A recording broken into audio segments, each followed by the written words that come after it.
الرحمن الرحیم۔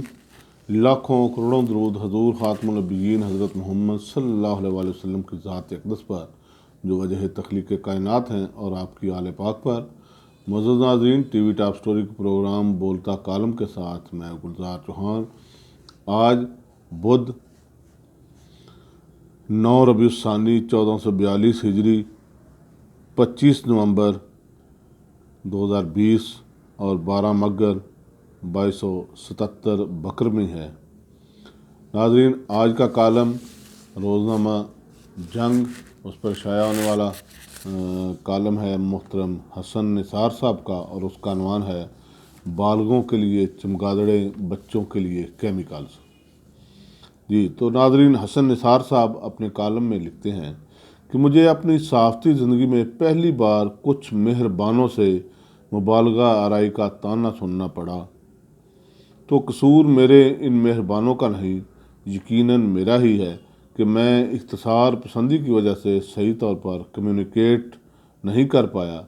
میں نے اس اسلامی جمہوریہ پاکستان میں گدھوں، کتوں، کچھووں اور مردہ مرغیوں کی فروخت کے فخریہ کارناموں کی طرف اشارہ کر کے سیدھا چمگادڑوں کی طرف جانے کی جھک ماری۔ مہربانوں نے کہا، یہ تو ممکن ہی نہیں، کیونکہ اتنی چمگادڑیں کہاں سے آ گئیں؟ مہربان بھول گئے کہ اس غیور و باشعور معاشرہ میں سب کچھ ممکن ہے، کیونکہ زندہ قوم ہر قسم کے ناممکن کو ممکن بنا سکتی ہے۔ کچھ لوگ اگر چاند پر جا سکتے ہیں تو ہم چمگادڑیں کیوں نہیں کھا سکتے؟ کہ چشم بد دور، ہم میں ٹیلنٹ کی کوئی کمی نہیں۔ وزیر اعظم ہاؤس سے لے کر فٹ پاتھ تک ٹیلنٹ کا سونامی آیا ہوا ہے۔ میں نے جس اخباری خبر کو بنیاد بنا کر کالم میں حوالہ دیا وہ پیش خدمت ہے، تاکہ سند رہے اور بوقت ضرورت کام آ سکے۔ سی فوڈ فروخت کرنے والوں نے شہریوں کی زندگیاں داؤ پر لگا دیں۔ فنگر فش کے نام پر شارک اور سمندری چمگادڑوں کا گوشت کھلایا جانے لگا۔ صدر کنزیومر سی فوڈ پنجاب اتھارٹی محسن بھٹی نے انٹرویو میں انکشاف کیا کہ جو مچھلی فنگر فش کے نام پر کھلائی جاتی ہے وہ مقامی مچھلی نہیں، بلکہ سمندری چمگادڑیں ہیں جو ویتنام سے لائی جاتی ہیں۔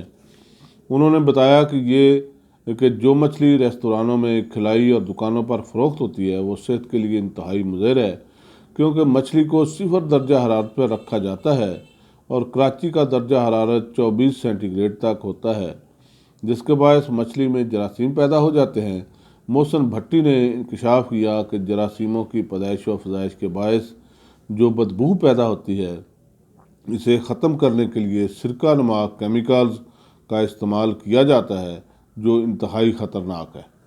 انہوں نے یہ بھی بتایا کہ دکانوں اور ریستورانوں میں مچھلی کھلے تیل میں فرائی کر کے فروخت کی جاتی ہے، جو پکانے کے لیے بے حد مضر ہے، کیونکہ یہ وہ تیل ہے جو صابن بنانے کے لیے استعمال کیا جاتا ہے۔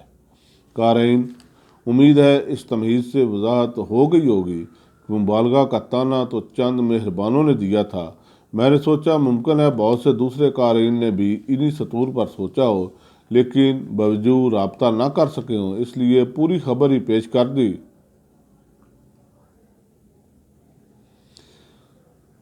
ویسے بھی سچ یہ ہے کہ میرے اندر حیرتوں کا ذخیرہ کب کا ختم اور خرچ ہو چکا۔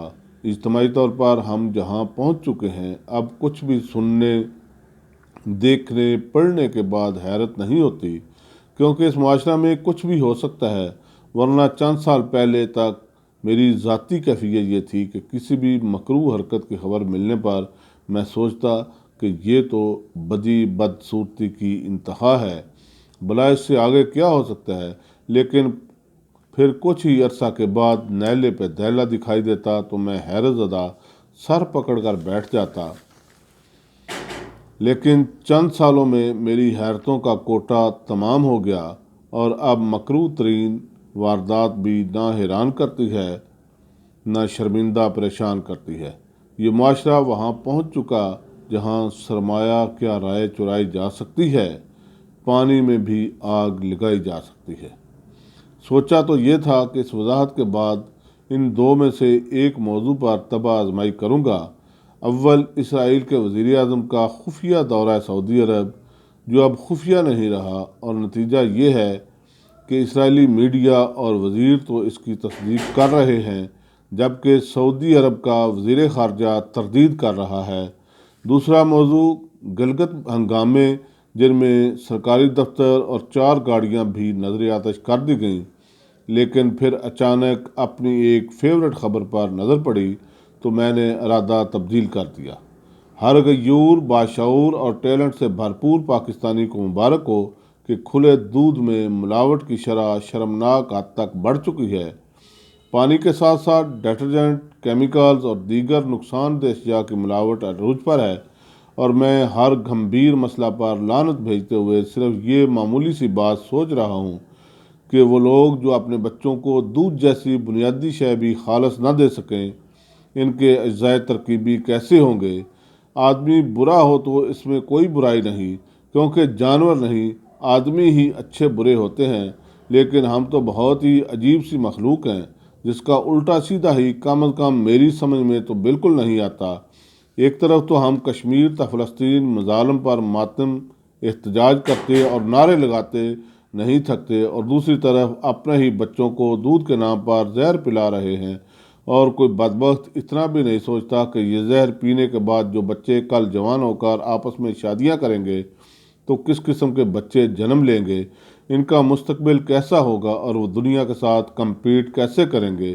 سارے جہاں کا درد ہمارے جگر میں ہے، لیکن مستقبل کے باپ اور ماں کی طرف کسی کا دھیان نہیں کہ یہ تو قتل عام سے بھی بدتر ہے، اور شاید پہلی کمیونٹی جسے اپنے بچوں پر بھی رحم نہیں آیا۔